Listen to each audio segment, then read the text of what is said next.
Hi, my name is Keith Mazza. Most of you know me as Sifu Keith. Welcome to our channel. Hello everybody, Sifu Keith here, and in today's video we'll bring you application to the Huen Sao section of the wooden dummy.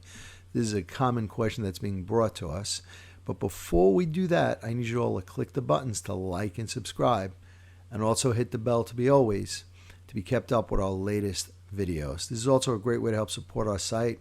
Thanks for all your support, folks. Have a great day.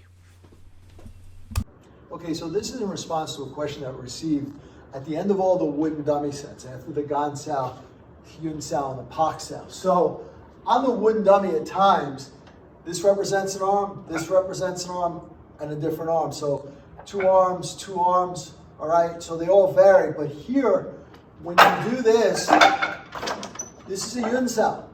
So really now, this is representing one arm. This whole movement's representing one arm. Keith, come out.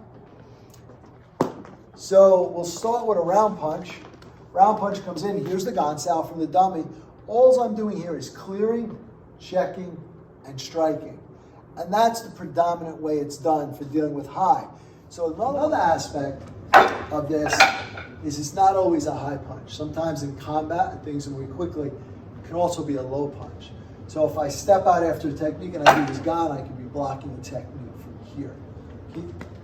So let's take a hypothetical. Straight punch comes in, and here, but now instead of a high punch, he throws a low punch. So I release, I'm still gonna do the double Gan. This lifting motion is allowing me to just move outside, slide in, and hit. All right, so one more time, straight punch can come in, take the Pak Sao, I'm gonna release, double Gan, the Yun is gonna come over, check and hit.